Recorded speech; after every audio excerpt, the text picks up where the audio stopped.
새달 6월의 첫 번째 주일입니다. 새달 6월을 시작하면서 우리 성도 여러분들에게 질문을 하나 드리고 싶습니다.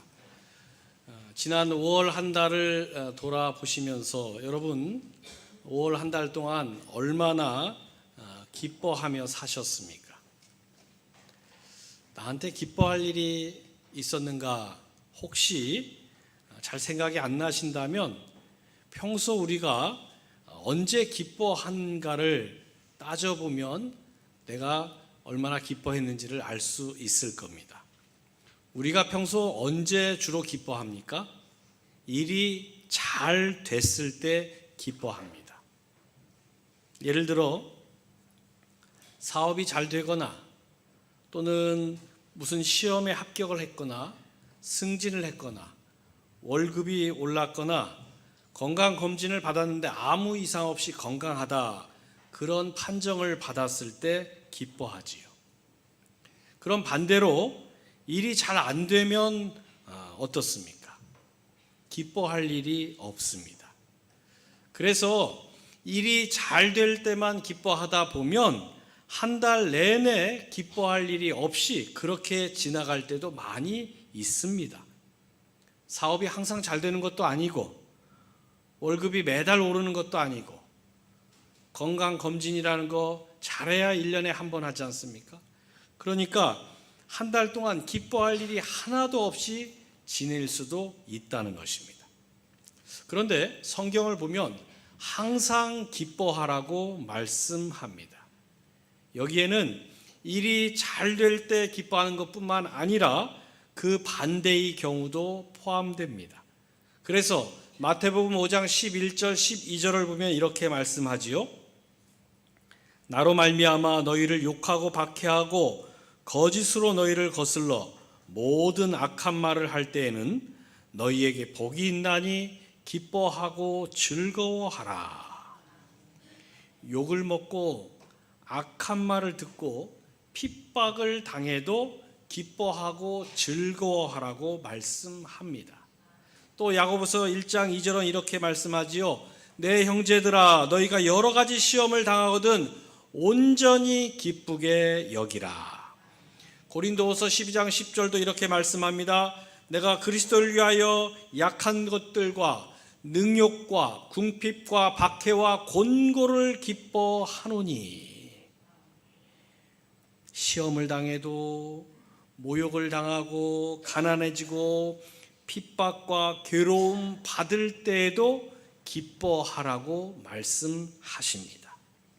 그래서 사도 바울은 빌립보서 4장 4절에서 결론적으로 이렇게 선언하지요. 주 안에서 항상 기뻐하라. 내가 다시 말하노니 기뻐하라 말씀하고 있습니다. 여러분, 바울이 이렇게 권면하는 데는 이유가 있습니다. 그가 실제로 그렇게 살았기 때문입니다. 그 증거가 바로 오늘 본문 말씀입니다.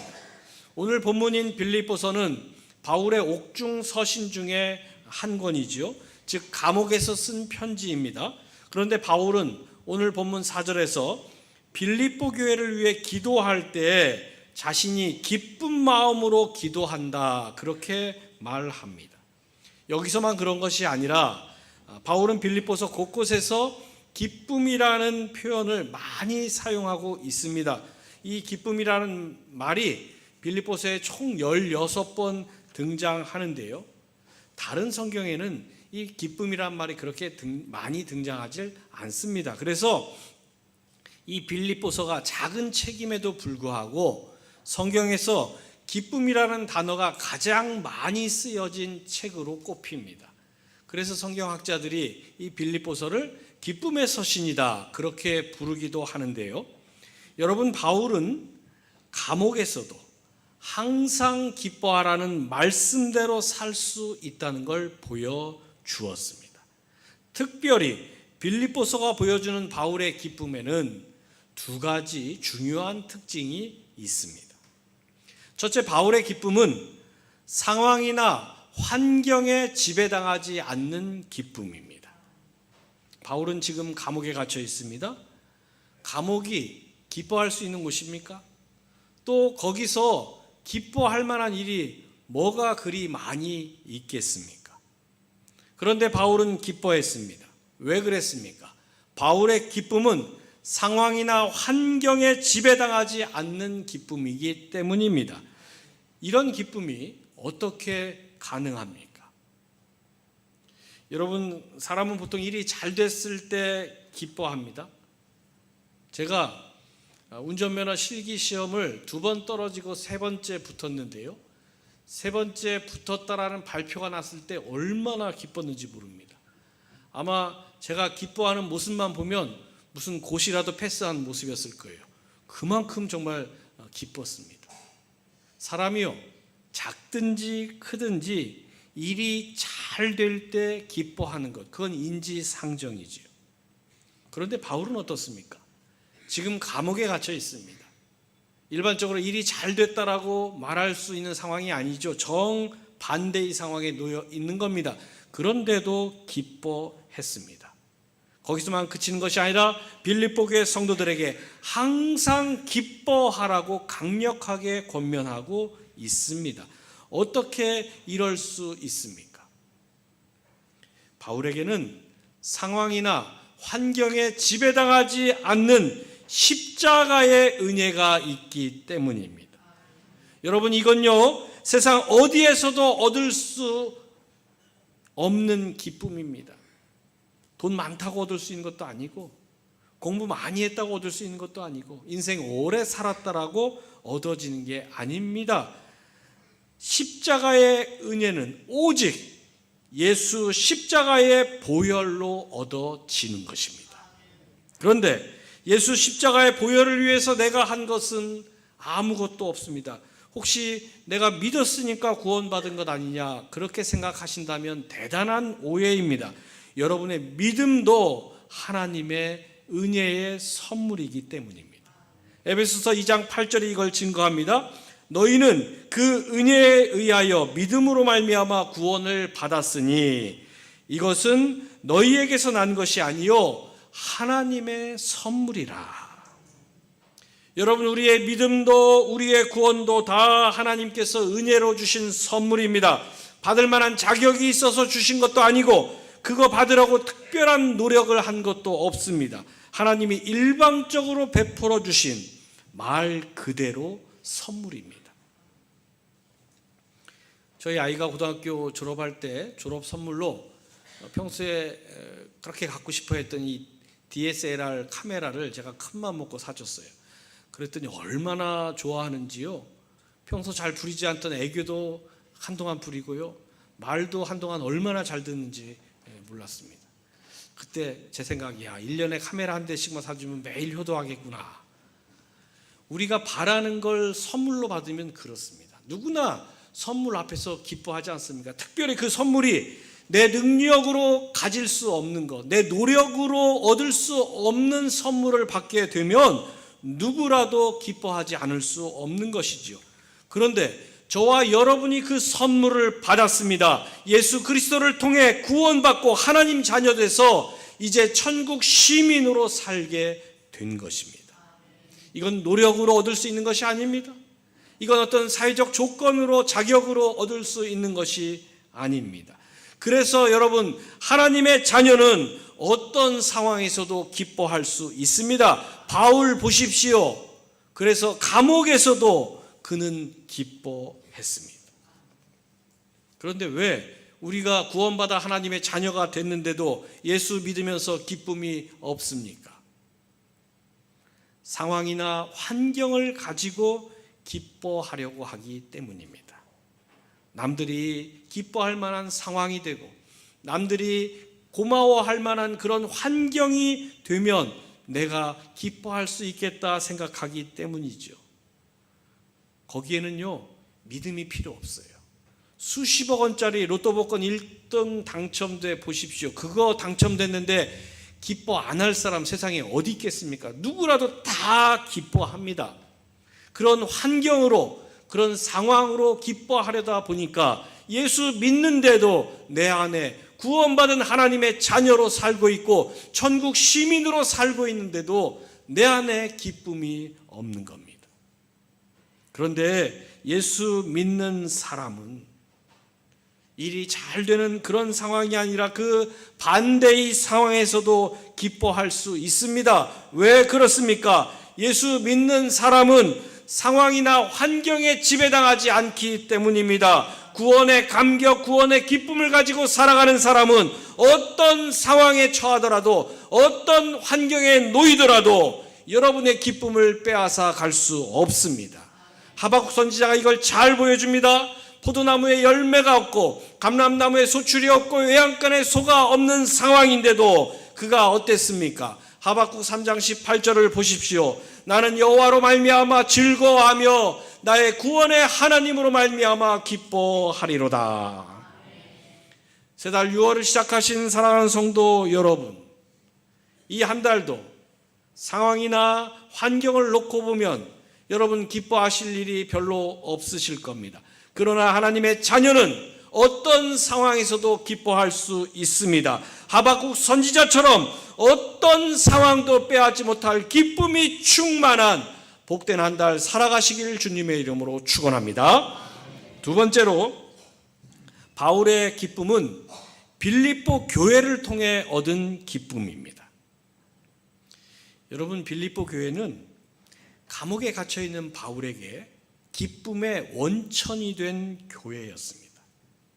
그래서 빌립보서는 고작 4장에 불과한 아주 작은 책이지만 성경에서 기쁨이라는 말이 가장 많이 들어있는 책이 됐습니다. 도대체 빌립보 교회가 바울에게 어떤 기쁨을 주었습니까? 오늘 본문 5절, 6절을 보면 알 수가 있습니다. 먼저 5절을 보십시오. 너희가 첫날부터 이제까지 복음을 위한 일에 참여하고 있기 때문이라.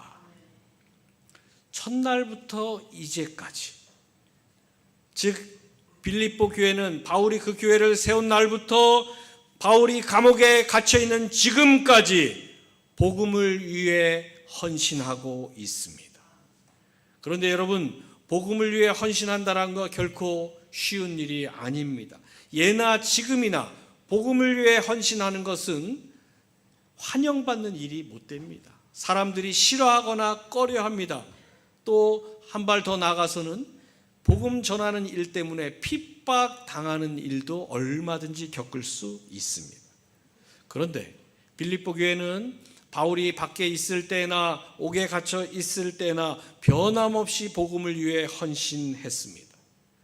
바울을 도왔다라는 이유로 같이 핍박을 당하고 또 옥고를 치를 수도 있는 위험에 있음에도 불구하고 여전히 빌립보 교회는 복음을 위해 헌신했습니다. 그러니 바울이 기뻐하지 않을 수 있겠습니까?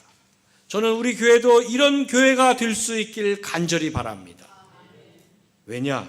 갈수록 복음 전하는 일이 쉽지 않기 때문입니다. 코로나 이후에 더 힘들어졌습니다.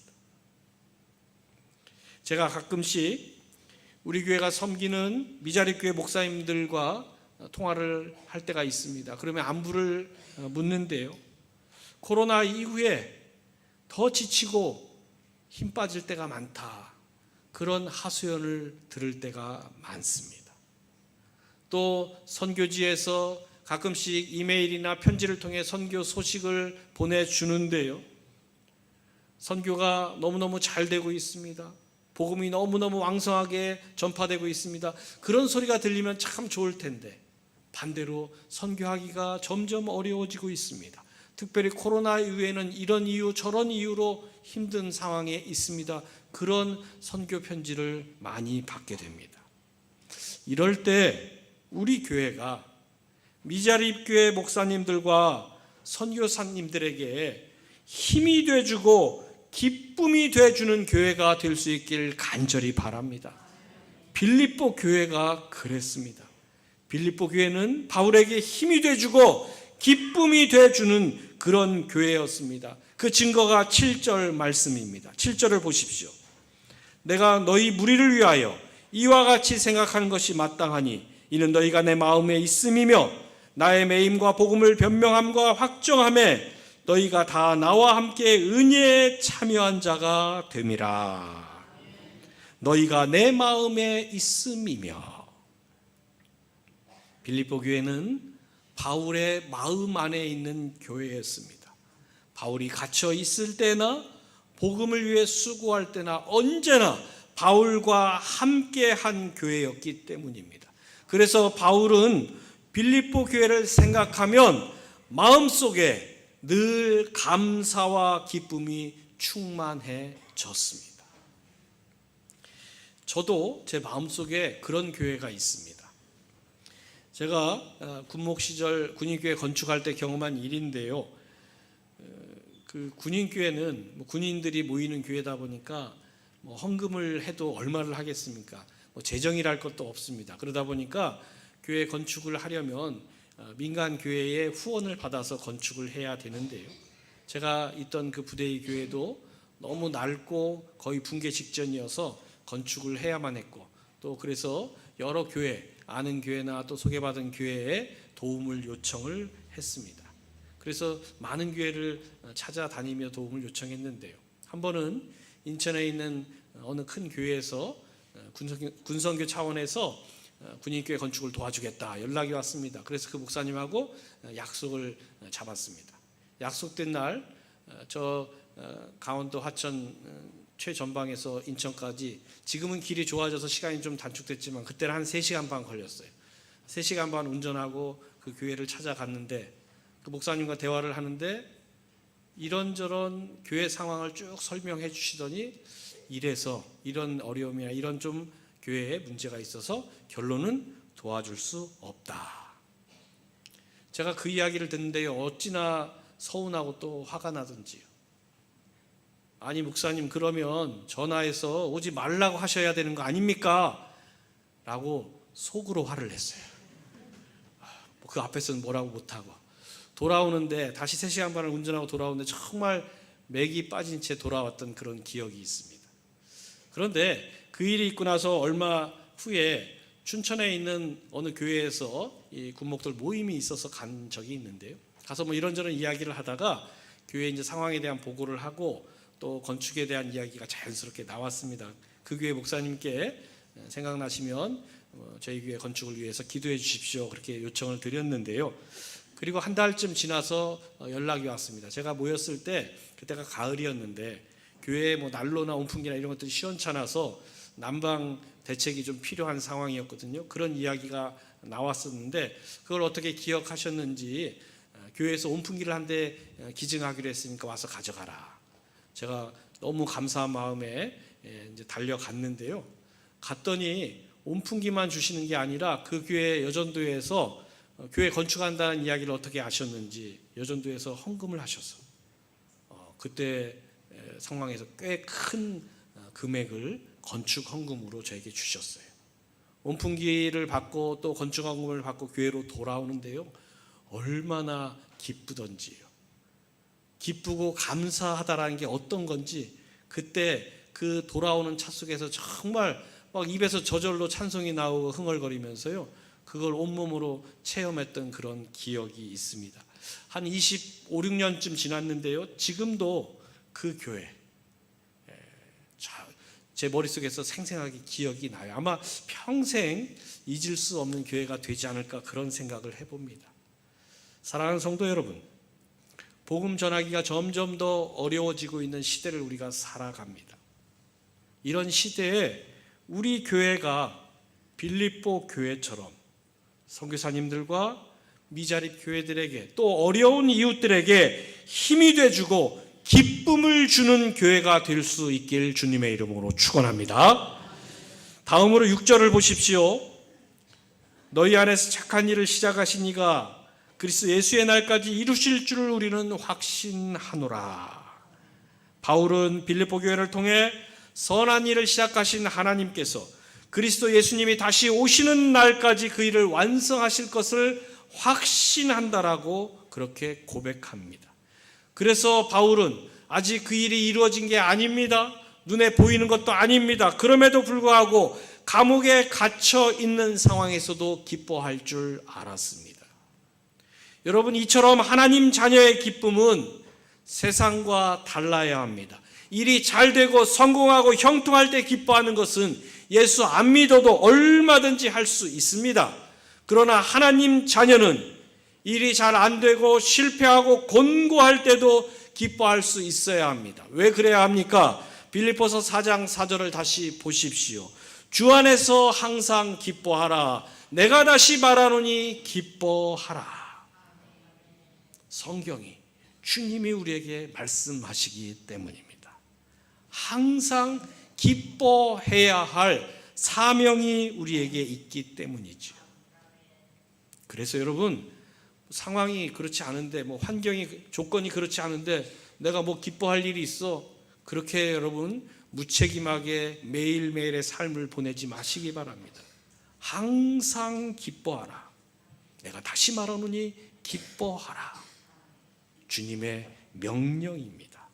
그래서 새달 6월에는 상황이 갖추어지고 환경이 될 때 기뻐하는 불신자들도 똑같이 하는 기쁨 생활이 아니라 하나님 자녀의 기쁨 생활을 우리가 회복해야 합니다. 그러려면 여러분이 그동안 기뻐하지 못했던 것들 속에서 기쁨을 찾아보시기 바랍니다. 고현욱이라는 작가가 있습니다. 이분은 하반신을 못 쓰는 1급 장애인인데요. 그분이 쓴 글 가운데 이런 대목이 있습니다. 잠깐 소개를 드리겠습니다. 나는 다시 태어난다면 장애인의 삶을 또 살고 싶지는 않다. 그러나 지금 살고 있는 아내와는 꼭 다시 만나서 살고 싶다. 그래서 장애 없는 평범한 남편이 돼서 무거운 시장 바구니도 함께 들어주고 싶고 형광등도 갈아주고 싶고 아내를 꼭 한번 업어주고 싶다. 여러분 인생에 기쁨이 저절로 찾아오길 기다리려면 매일매일 일이 잘 되고 성공하고 형통해야 합니다. 그런데 우리는 압니다. 그런 일은 매일매일 일어나지 않습니다. 그러면 항상 기뻐하라는 말씀은 실천이 불가능한 말씀입니까? 아닙니다. 기뻐할 일을 찾으면 됩니다. 기뻐할 일이 분명 있는데도 우리가 그동안 당연하다라고 생각하고 이건 기뻐할 일이 못 된다라고 생각하며 지나쳐 왔기 때문입니다. 조금 전에 말씀드린 그 작가가 상상하는 기쁨을 한번 생각해 보십시오. 아내의 시장 바구니를 들어주고 집에서 형광등을 갈아주고 아내를 업어주는 일이 기쁨이 될 수 있다면 여러분은 이미 기뻐할 일이 얼마든지 충분히 갖추고 있는 분들입니다. 다만 그것을 기뻐할 일로 바라보지 못했기 때문입니다. 사랑하는 성도 여러분, 사도 바울은 감옥이 빼앗지 못하는 기쁨을 누릴 줄 아는 사람이었습니다. 여러분도 얼마든지 상황이나 환경이 빼앗지 못할 기쁨을 누릴 수 있는 사람입니다. 지난 한 달 돌아보십시오. 내가 그냥 지나쳐버린, 그냥 놓쳐버린 기뻐할 일들 분명 많이 있으셨을 것입니다. 그래서 새달 6월에는 여러분에게 있는 기뻐할 일들을 찾아내서 주 안에서 항상 기뻐하라. 이 말씀이 불가능한 말씀처럼 들리는 것이 아니라 여러분 삶 속에서 실제로 실천되는, 그래서 여러분의 기쁨이 회복되는 복된 한 달 살아가시길 주님의 이름으로 축원합니다.